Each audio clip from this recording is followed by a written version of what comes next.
Eli. Ya. Te whataro whatu foi le. O ia man mamaru o le tātou mawhutanga.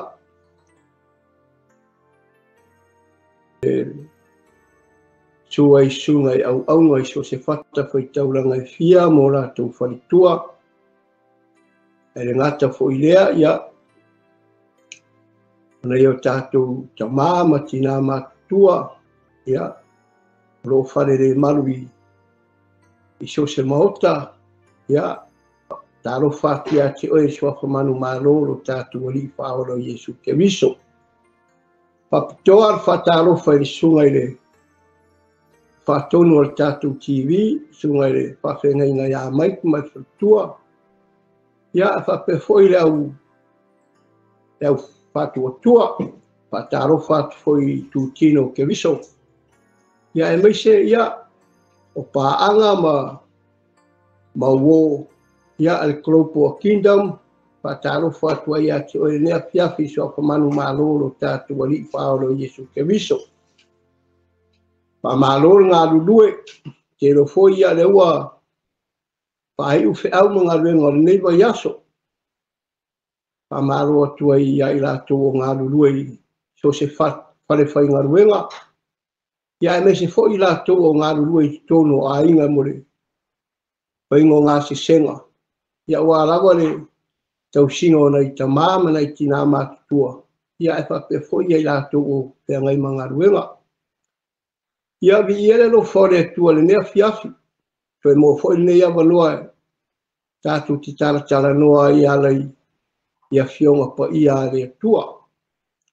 Pataro whatu whoi se o mātou e ka le sia i nei.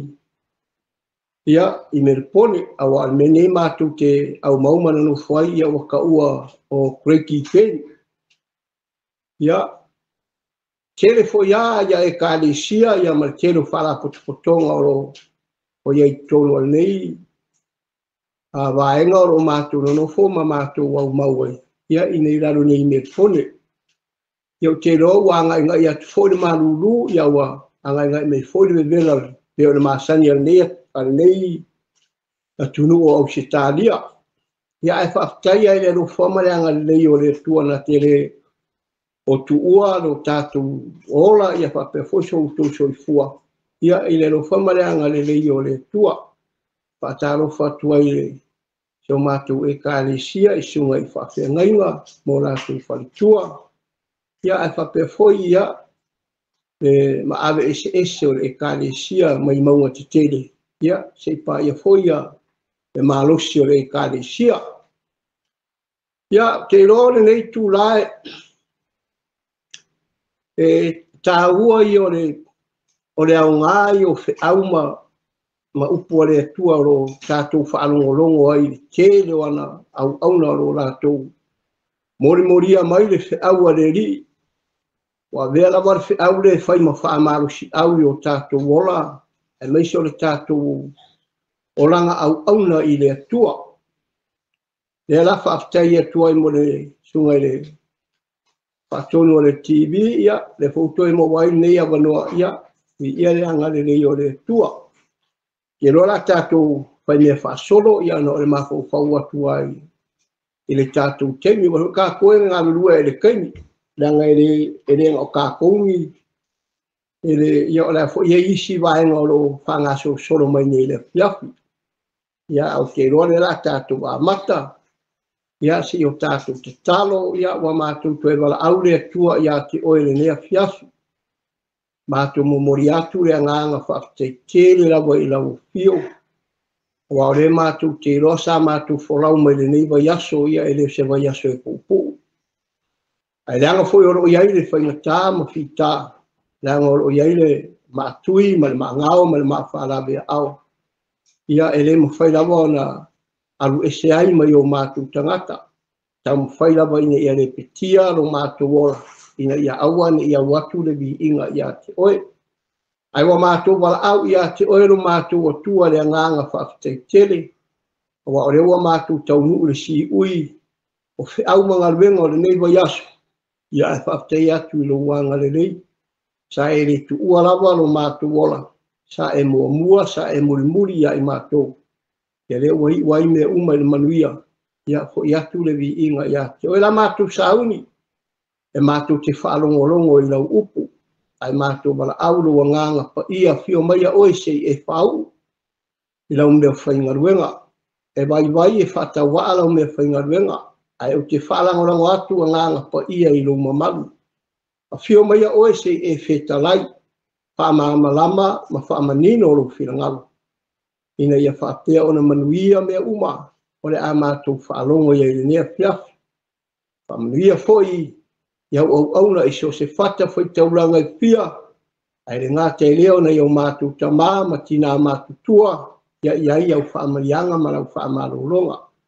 Taro le nea whiafi le tua, whaamanuia oi le amatalia, o le nei mafutanga, ia se yo i lona whai ina. Tu mawale ia leo le whatawa al tangata. Ai toi fo i atu i ate oe le vi inga. Whaamanuia le sunga le taitai o le nei TV, ia mo le nei amanoa mātango fie, wa maua na pai o na mātou whaasoa atuai, ia e ala i lo whirangalo. Whaamanuia, whapa ia i la upu rea, silo na e whapa ia le whalongo i la atou le a whalongo. Ina i o la tu talia la upu, ia whapea i o no mātou wolai, tusa ma lo rava whirangalo. Whaamanuia mai oi tamai ni lea fiafi, o no lo rava suapa Yesu, wa mātou wole, ma mātou wala awa tuai nei. Amene, ma amene. Ia, ia le li, ke rore la tātou wole, e tuispa ia. O le tusi ale poto Solomona, o le tusi ale whata oto e lusu malilima, a rona whai upu e luas ful maltasi, se yo i le luas ful malevalu. I roa whai o iei sau tusipa ia, tātou tala noa i le upu are atua. I whamanuia mai le atua, ia i le polafolaina, ma le whaitawina o lana fionga nea fiafi. A whai e fia ai le wahita ia te oe, ia e whawhanga ia te ia. A whai e fia inu, o ia e whainu ia te ia i le vai. Awa e te awane ai malala ola i lunga o lona uru. E tau wia foi oe e Iova. O le matangi i mai le tu i mātū e tupu ai wanga, ma le laulau whaiva whātua upua e tupu ai mataita. E le leo na nofo i le tumutumu i lunga o le whare, ai le anga o na nofo ma le whawhine whaamisa i le whare kere. O le vai marulu i le tangata ua lai loa i le fiainu, o le tala le leilea ma le nuu mamau, o le vai puna ua whaanga epu, ma le vai puna ua whaalea ngaina. O le tangata mi o tonu rea ua pa ui luma. O pa ui luma o le ua mi o le anga. O le aikele i meli e le leilea. O le sue foi o lola atou mamalu. O le mea e mawhatia ai lea. O le ai ua sofa ia ua le ai se pā. O le tangata lea na te le matao fia lona loto. Amene. Le tusile na ale poto Solomona. Ia le la tātou tala noa i le nea fiafi. E matango fie upu al nei tangata o Solomona. Ma ngaia upu o le poto. Na te fisoasoani mo i tātou i lo tātou o langa au auna mo le atua. O le poto le a whare atua. Aua ne i taui atu le leanga i le leanga. A ia e taui atu le lei i le lei. O le poto na whare atua. O le poto whale larolangi, e taui atu le leanga i le leanga. Ai maanaia la le upu a le tangata leo Solomona. E whato i lalo le leanga i le lei. Amene. o se mea matautia le mere tupu i le whatumatalanga ale poto nei o Solomona. Pamaile le whaupunga a whaia fia ai le waita ia oi. Ia e whawhanga ia te ia. A whaia fia inu o ia. Ia e whainu o ia i le vai. A whaia fia ai. Ia e whawhanga. A whaia fia inu. Ia e whainu i le vai. E peo ni mata upu tā ua ne lea fiafi. O le whaavae o le mata upu. O le whamangalo ma le alofa. E tala noa ma iei Solomona i mata upu ia. O le whaavae, o le whamautuina, o le upu o le atua. E roa whapea mai. A whaia fia ai, whanga. A whaia fia inu, whainu. O le fina ngalo le nā o le atua. O le ua tau tala ma iei Solomona le a fiafile nei. Ma ia tau tino mai ai. I upu ia rua. O le whaavae, o le mata upu, o le whamangalo ma le alofa. E whanau mai ai upu ia rua. I le upu le a Solomona. O ai se fia inu, whainu. O ai se fia ai, whanga. A whamai le tala tu spa ia.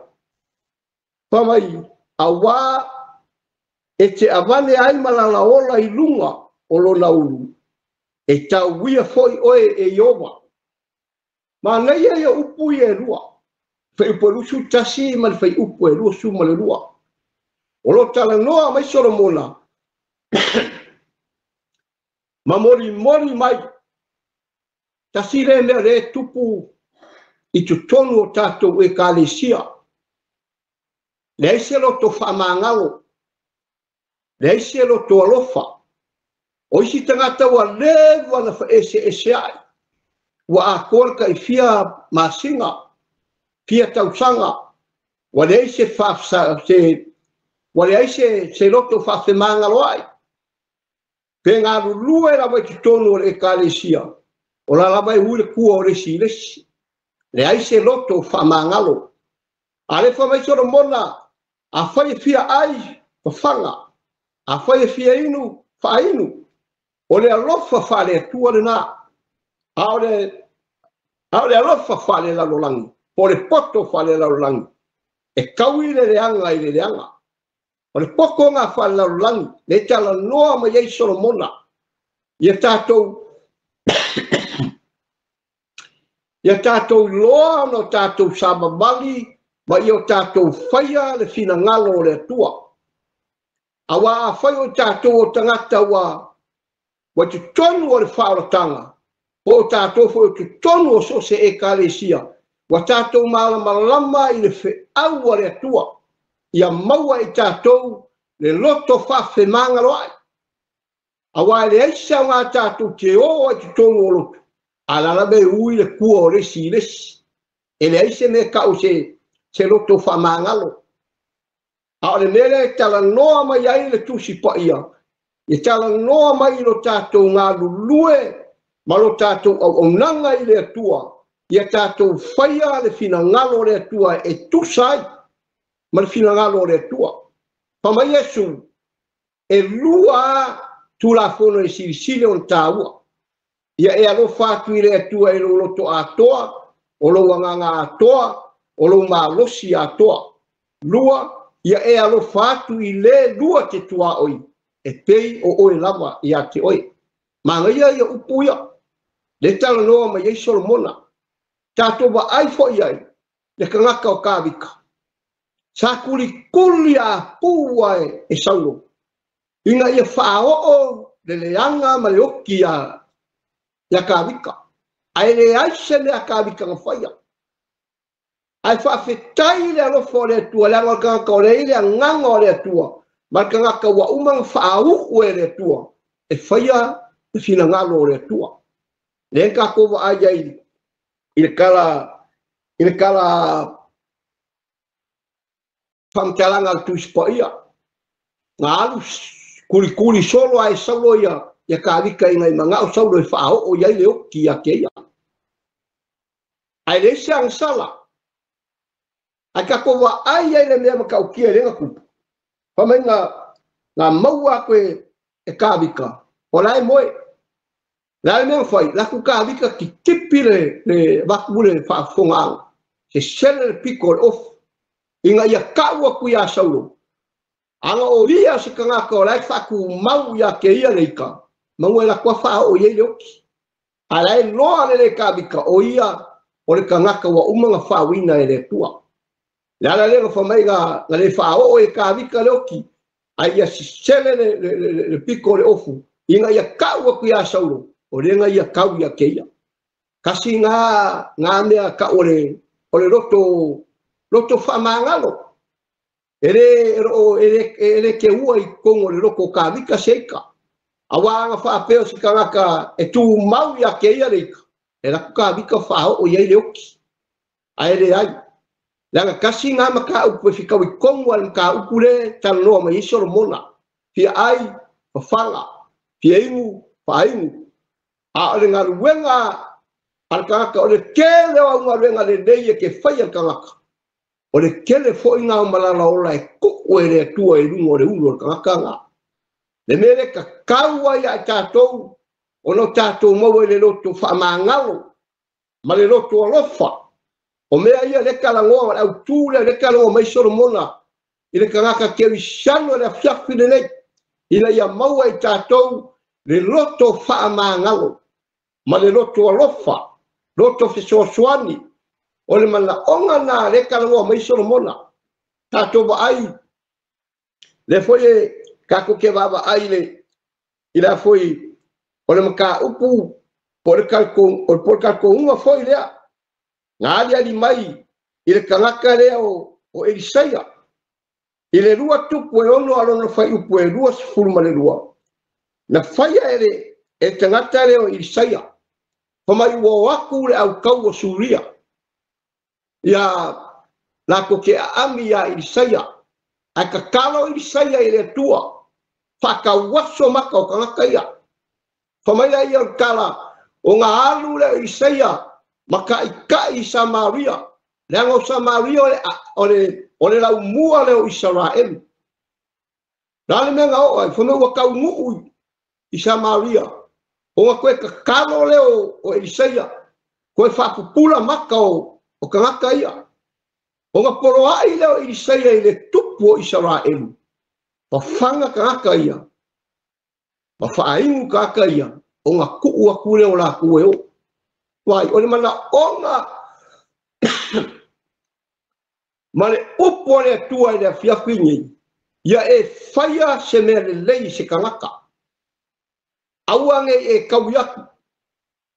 Aia e whawhanga. Ma e whaingu. A hika mai. Ngā luenga ngā ka ue whai. Whawhanga.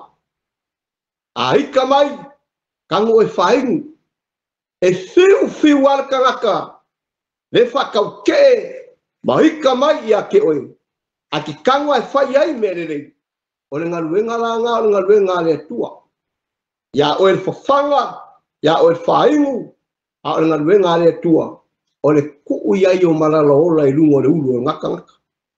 Wa. O le la kalangoa mai kuspa ia e le afiafinei, o lo mori mai ia ke oe mau. Ina ia ka whaia se ngaruenga le lei. Auange e kaui aku. Aia e whawhanga aku. Auange e ika aku. Aia e whaingu aku.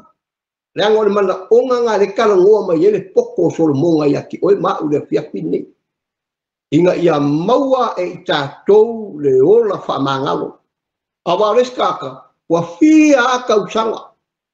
Fia masinga, o ika i le uso, pia ika fo i le kuangangi, pia ika fo i le skangaka o le kalesia, a laku fo i la lero, e feu iai o la koukua, e feu iai o la koukau au, o le kasiri, o skangaka keo i siano moni, e ai, o le tala noa mai tusi pa ia e le fiafimi, pa mai le poko solomonga, pa fanga, ai ka mai whawhanga, ai ka mai whaingu.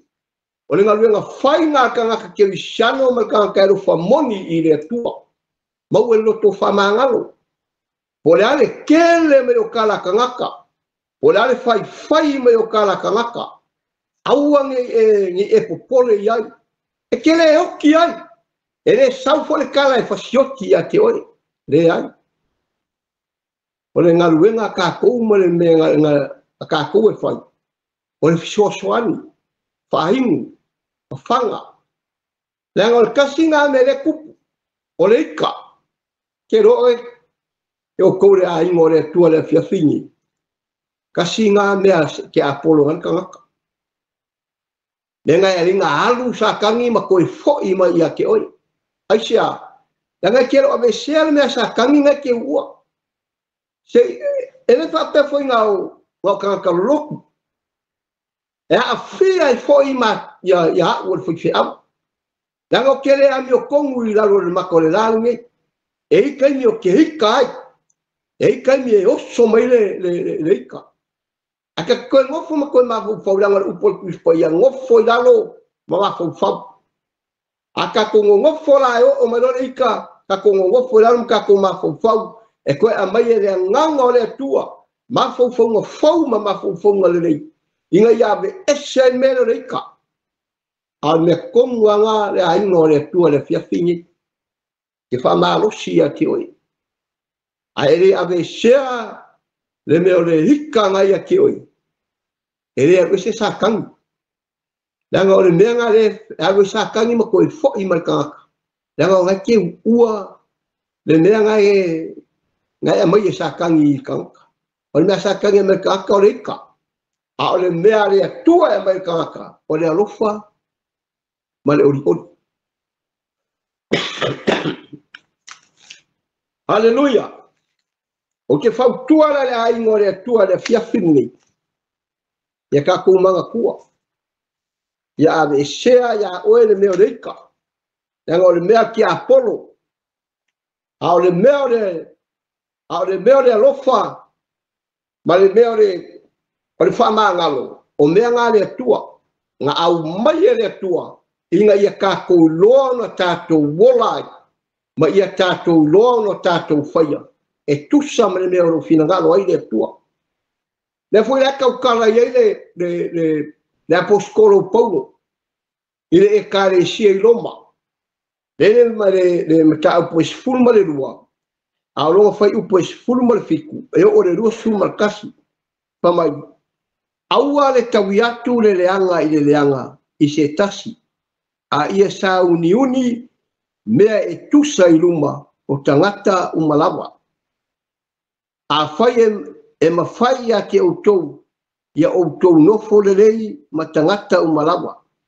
Le au pele, aua le tawi atu masui, a ia outou tu atu i le toa sa, a wā ua tuusia ua whapea mai le ri. O ia te au le tawi, masui o te tawi atu. Ngaluenga ngā le kua, e le se ngaluenga ka ua. O le ngaluenga oe, o le ngalue, fai so se mea, a hika mai, a lofa iai. Leanga o le ngaluenga le tua, o le tua o langa ngaluenga e wha masingo, o le ngaluenga le tua e taui masui, a le ngaluenga ka ua le wha kingo. Awa akare ngā lulue wha kingo, ai akapkaro fe wha kawai, le leanga i le leanga.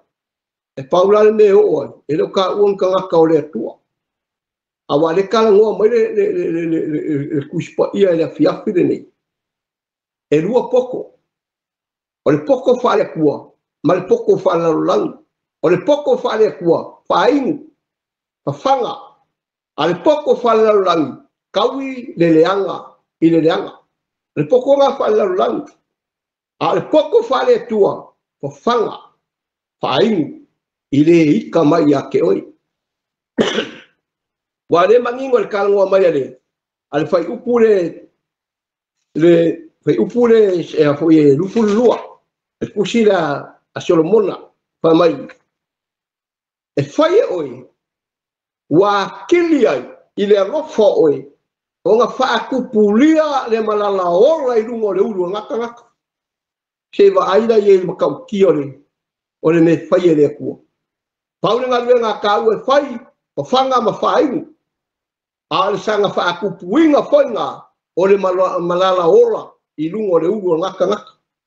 A le kalangoa mai le apostolo Paulo le fiafingi whamai o le ngā ruenga le tua o le kaui masui. Se vaida le aingo le tua. Kele maangoangoai le makau kia o mea ro kalangoa mai ai le fionga le tua ia oe mau le fiafingi. Kaui masui e le se ngā ruenga ngā kako. O le kaui masui o le ngā ruenga ngā le tua. A le ngā ruenga oe mau ngā filifili ai oe ma kofi ai ka ue le tua e whai. Whanga. Whaingu.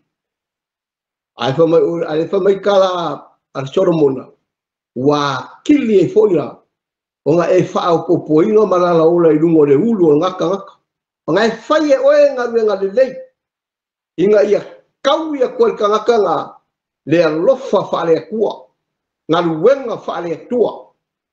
Ai a whai e kua ai lai whai mai a le amea ka. Aua ke whiwai. Le ngā e whiwai le rofanga.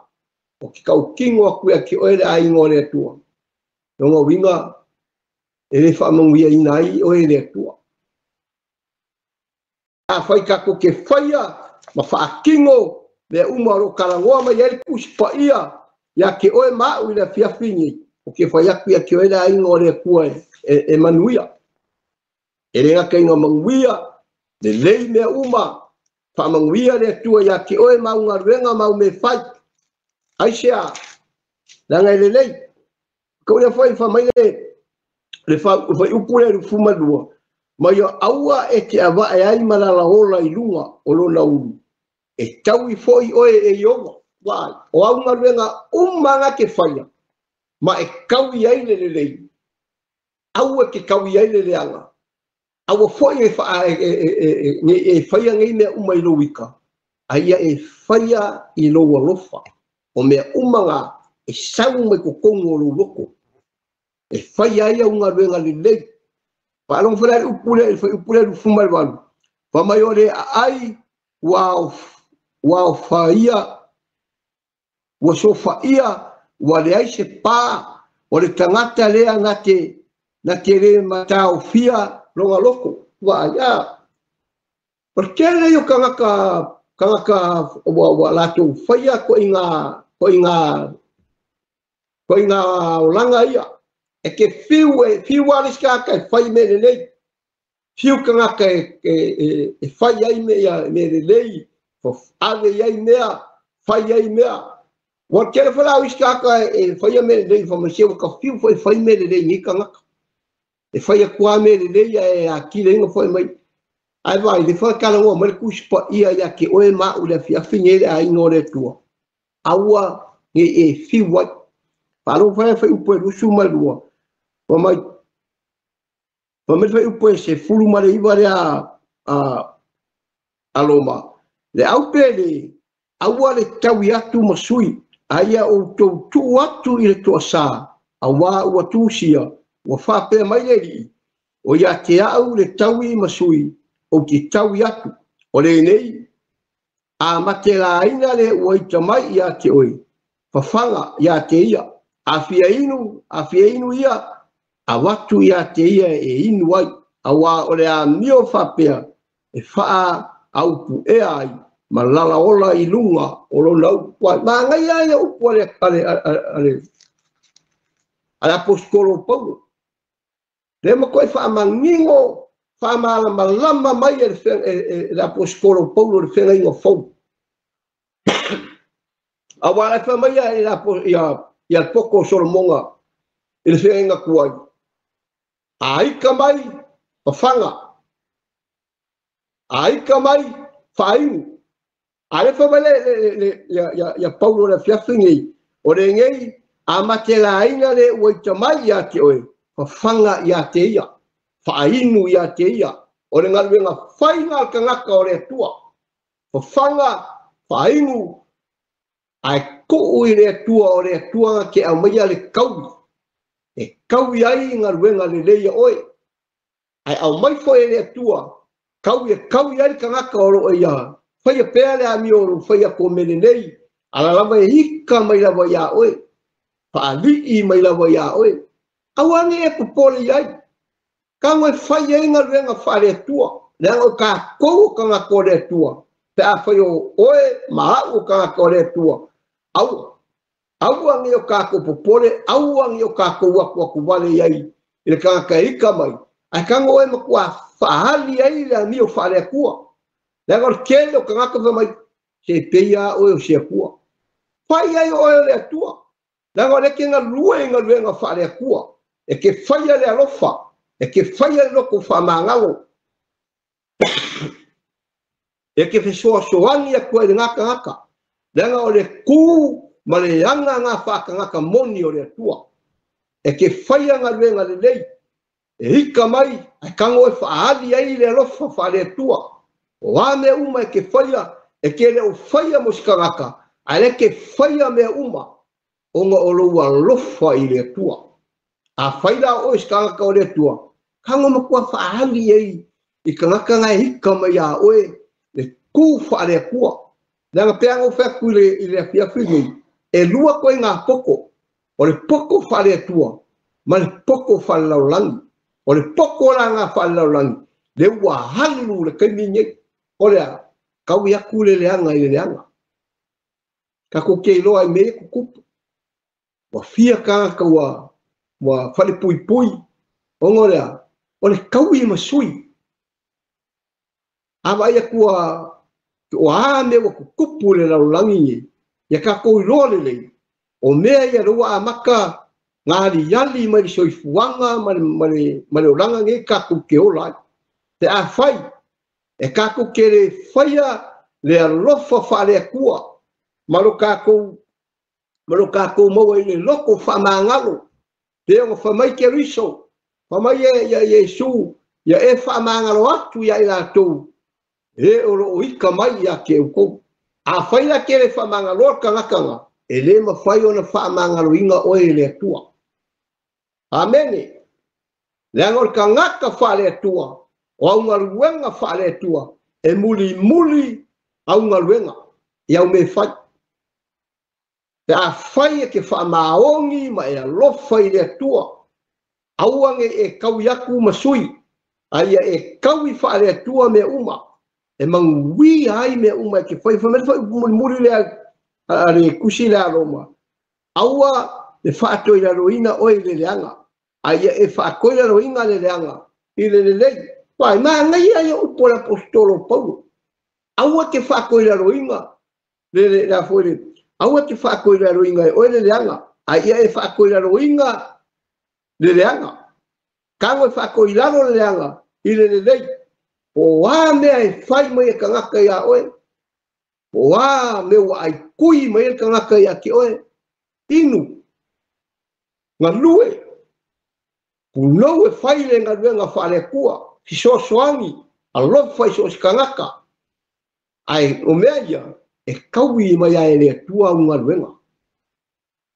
ameni awangi e mangaku nisi me wapase ka ke fiwa e fai me le lei fai me inga ia ora sanga le muangi ka ngaka e le ma fai nga ora fautuanga ia te oele a inga ore tua le fiafini e wa ka ko fa longo le upo le tua le fiafini le fa mai le poko sermonga a fai e fia ai le waita ia te oe ia e fafanga a fai foi e fia inu o ia i se vai kango fa ingu ya keia awa ele avale ai marala ora i lunga o na u e tau foi oe e yoba vai e kau ia le kua oe wa unga luenga wa me uma ngai fai o le kua nga ki kauia na lue a kangaka ia mapuno wai pe fai me kangaka ukala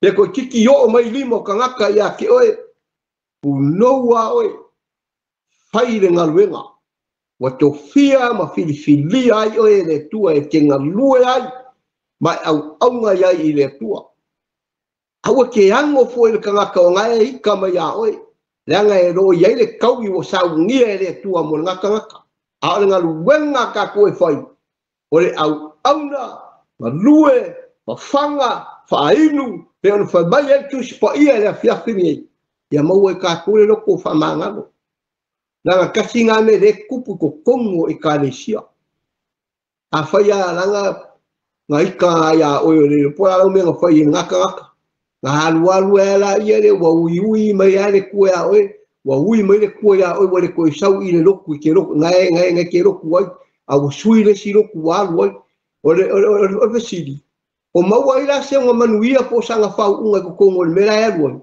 e le ma fai na maua aisia langa ale ko foi mai ya o sa o fa maulalo ya ke oi e le kai on fa winga pe fa mo yenga nga e ka le sia wa lu ma foi sia langa ora ya lu ma le roko a foi ya la ai kui mai ya o nga kanga ma alu la ya sui le si roko e paki ai ma si ai lima al fesili wa uma sau ia ke o fa ma ngalo le me nga ku fa mai yesu alu mua e fa le le o nga e saure ke o si mai kauranga ia kia o ke ofo lai ka fa pea te a fai ora e alu le si e kare si o ika ya o i kurunga alu le si e kare si fai le io e paki ai bibi oh praise the Lord I love you Jesus I love you Lord au ha fer ko nga mere pai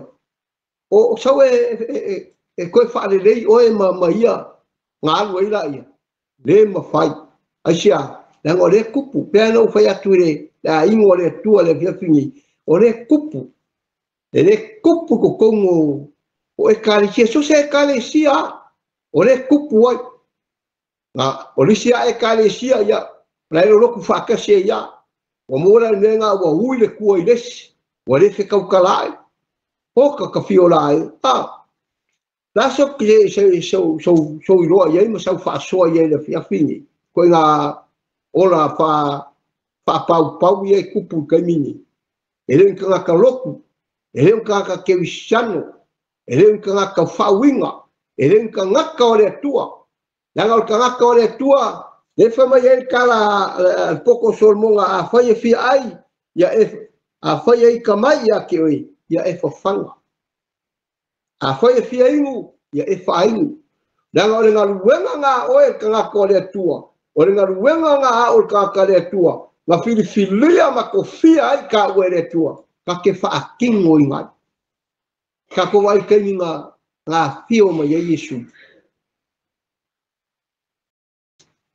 ki nga po ki nga kiki ki nga kongi ki nga ki nga le kello me fa Yesu asang muwa se yonga fa ka winga le misiona na au mai yo ia e long kama kau mai de vale langi mai lo lang pa mai anga upu lo kama ai fa ma ngaro atu ya ila to wala ko keri lo se me wala ko fai o e fa pe ngala si se skawaka o iskanga ko e ikai o e fa pe ngala nga e fai e fa ma ngalo ngaka le wo fa ku ya ti o le a ingore tua ma o ka ngaka o le tua halu fa mangalo ai a fai foi ora ika me koi halu ye fa le ke wele ye ka milo ya ngaka malu alu ya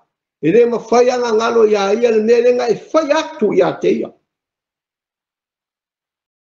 yo ele a ingore tua le fia fini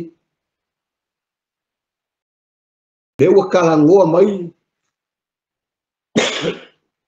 le poco solomonga ale foi fa a ko mai apostolo Paulo ele carecia i loma pa mai le upo a Paulo le carecia i loma o le nei a matela ina le o itama ia te oe fa fanga ia te ia a fia inu ia watu ia te ia e inu ai a wa o le a mio fa pea e fa pupu e ai malala ola I lunga o lo wa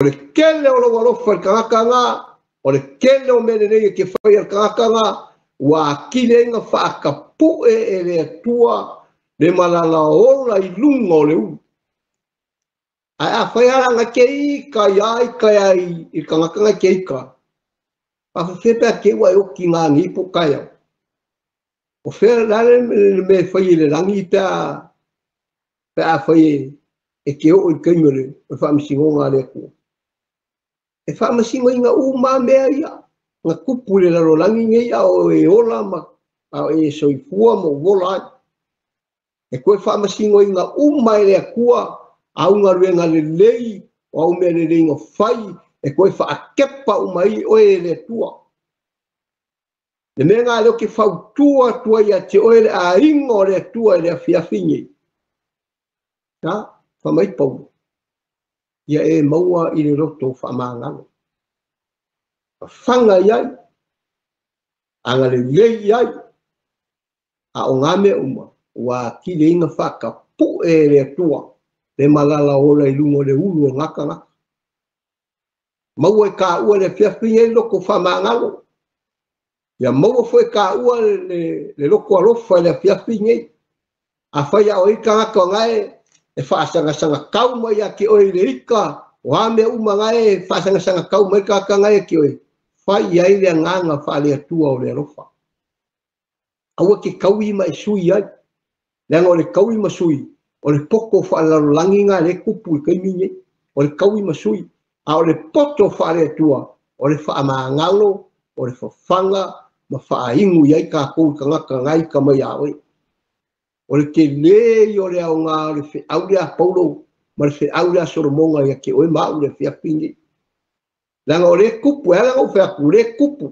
e lenga kai kukongo lotu kukongo a inga kukongo nguu so se mea lava o le kupu I mea a le mangingo I le whionga le tua I le whiawhingi pa mai soromonga a ika mai ma whanga a whia ingu mai wha ingu a wha mai ka la paulo wau ngā ruenga le rei umai whai aku ngaka ngaka ai koe I uma mai ia ia I lunga muau e makua whakapu e ai e le tua le malala ola I lunga le ulu ngaka ngaka Ioe le a ingo le tua.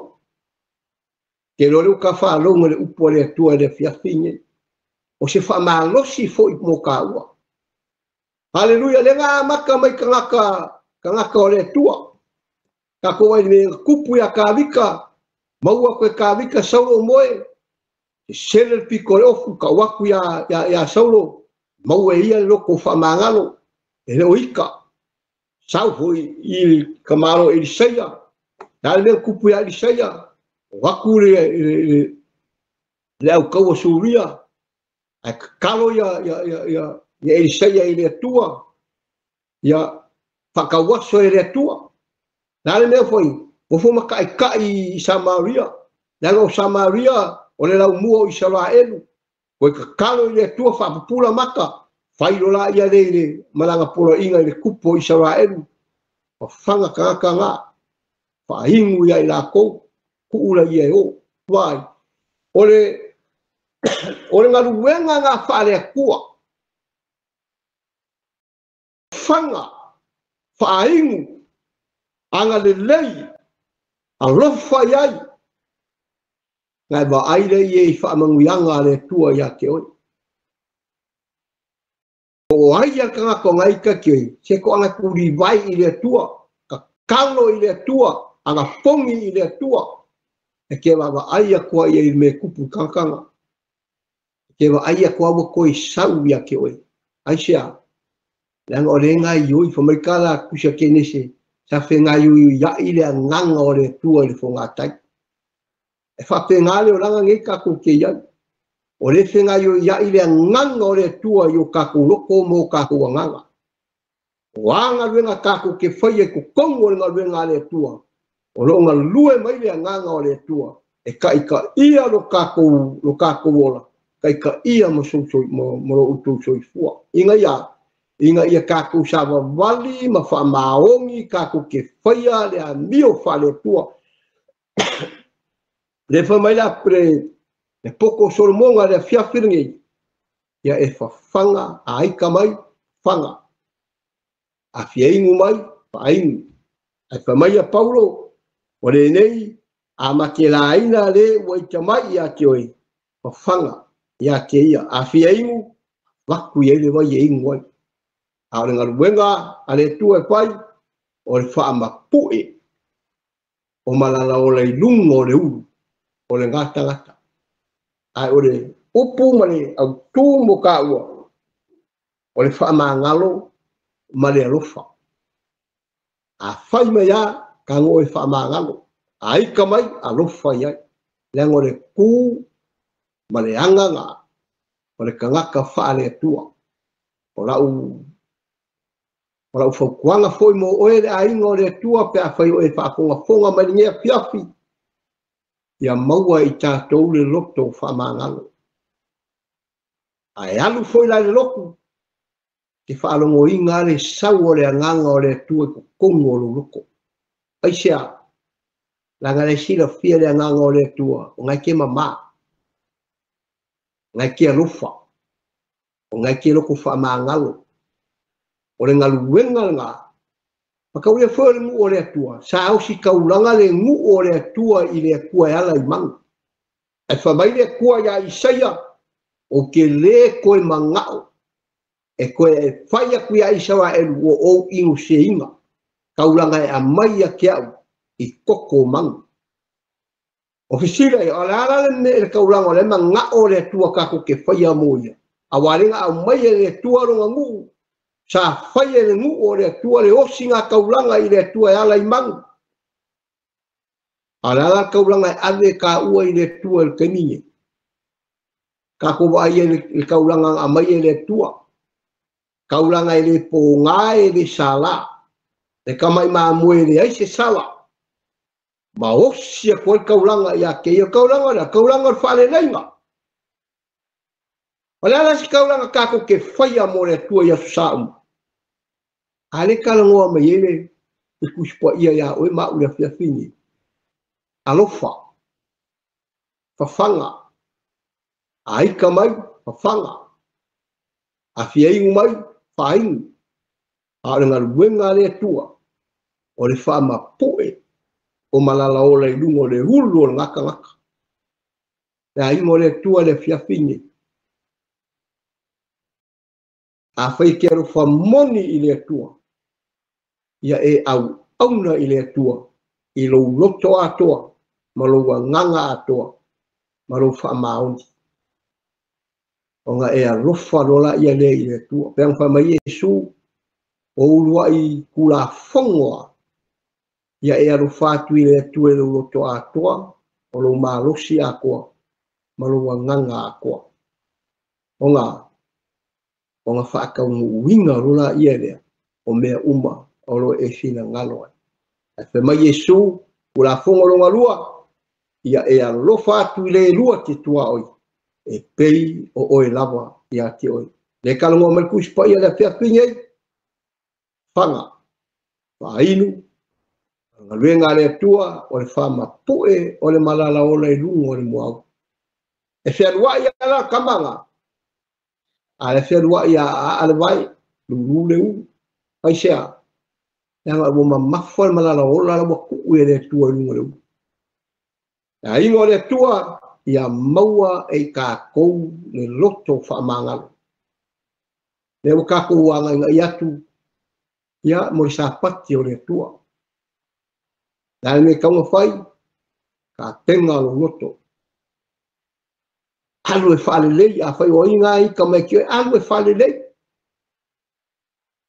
whale lei o nga e alu lola ia lea e abe le taulanga i le tua whamete keru o le taulanga e ola o le taulanga e paia o le taulanga e maalia i le tua ona o Yesu ke viso te kako wa aile i le ainga o le tua le fiafini kango e whai mea uma e tusa ma le whenga ngalo le tua le nea fiafi ia o le upu whaamalosi ngā mo oe mao au tātou wanga i ngai atu ai mo le sāpati Ia mau e ka ua le loko whamangalo. Ia e alu le loko. Ia e alu male malie o lo luto. A e ingu le upo le tua e ke ingu e ke malie. A e kau mawhawha le upo le tua e ke whaalongo inga le malie o lo loko. Aisha, nga le ua e ki di ia umale la pisi. A le ua e alu ke kapua i lo mutua. Nga whamekari Yesu alu mua e whaale nei. I lo uso o nga e saulea e ave le vi inga i le tua. Ai kangola e whaale nei le vau oi maro uso a kangaka. Ke whaiaku e whaamangu ia inga oi kukongo le sanginga. Aisia, nga le whameritusi po ia o lo usa iri mai le nganga o le tua. I le tapo i atu i le nganga ma le whaamaoni. Le inga o le tua le fiafin nei. Al fa upu whaamalo singa mo oi ma. Mau e ka ua loko whamangalo. Mau e ka ua le loko alofa. O le au tūrena. O le upu a le tua le fiafin nei. Ia mau e ka ua loko whamangalo. Male roto alofa. Awa ka ke ofo. Ka ke ofo ka ngaka e alu le kongo le loko. Aile o mau se loko whamangalo. Ke ofo ama kua wofo a. Alanga wofo. Langa a ka halu i kukongo se loku. Ma se mea whaapea, ma se avenga whaapea reka ki kaua mea. Ka ke whiu e kapua. A ka ke longa le leia. Le lei o na saunia. O laka kaulanga i le tua. O kaulanga nganga o i le tua ya oi. Awa ka ko fo lo whekalai le tua i se whaiaku lo ngu. Aua. Ia o lako koe whaia main kaulanga ia kia ungi mang. Wo o ingo se inga. Wai. O te sirila. Ala la kaulanga ka ue ave leku. I le kaulanga o whenga inga fau. Ta lia Yesu i lo loto. Ma ave ma li i ma whaola. O na mau tūlea. Ma mau sali. Lau kaulanga e ave i le tua. Ia. E whamanuia tere le tua. I le nea fiafi. Ia e ala i lana upu. Te iatu foi. I le whaatonu o le TV. Ia. Whaaftai tere a mōlo ua manoa.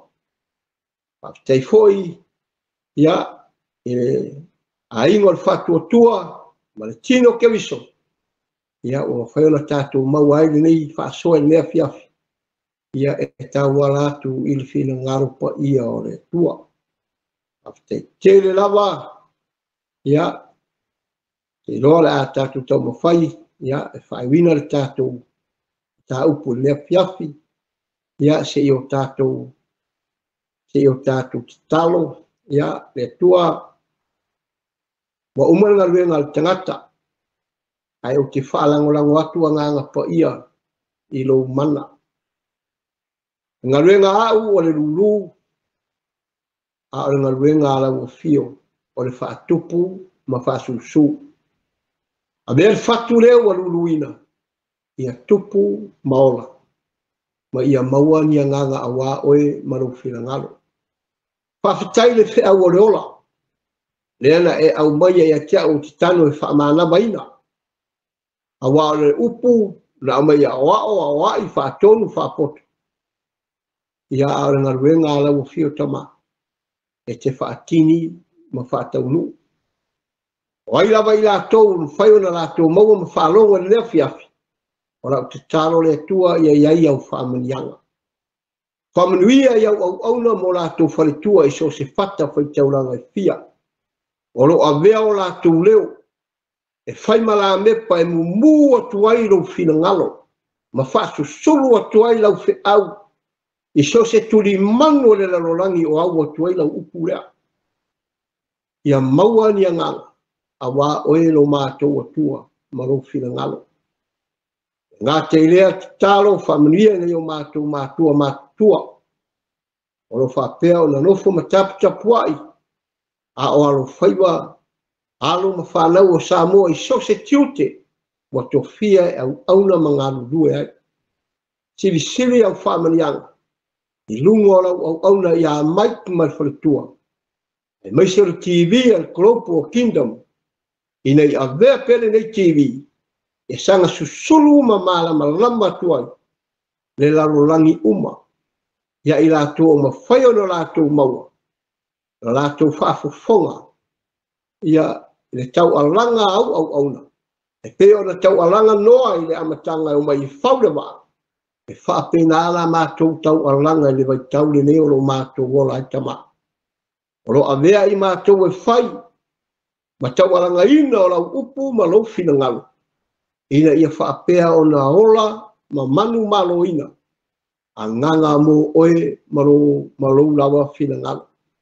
Talo whaamanuia i le nea fiafi. Whaamanuia foi lo mātou tā pena aku. A wā le aso sa pa ia. Mai se o le whaamana tuina o lo tino ma lo toto pa ia. Ia ile nganga o lo fio lo mātou o tua i so se mea. A te ilea ia whaamanuia se o mātou o tunu pele o Samoa. O a whainata, o a whita, mātou te tau le tua tau tai oe. E manuia ai mea uma. Si sili au whaamanianga i tono o lo nu o Israelu. Ia whapea foi tono o nu pa ia o Yerusalema. Ia iai au whaamanianga lo mātou o tua. Ia ilunga o lo malo. Le mamalu ma le ao lau fio. E tai ai.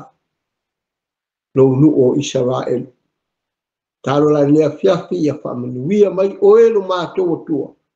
E ala i lo fina ngalo. Whaftai lo whatangaina o lau mea whaingaruela. E tau tala i lau upa.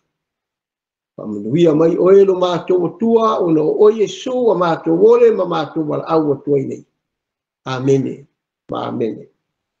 Ia, whaftai tere. Ia, mo lea wanoa lau sunga le. Whaatonu al TV. Ia, e mai se foi, ia. O le au pa ia ma leu ke visiano uma. Ia, e mai se ia o le tutino ke visio le nea fiafi. Mai se uo ma paanga. Ia, ale TV, al Klopo Kingdom. Ia, i whaamanianga le tua. Ia, mo le weekend. Whaamanianga tere le tua. Le nea fiafi. Ono Yesu. Amene. Ma amene. Hallelujah.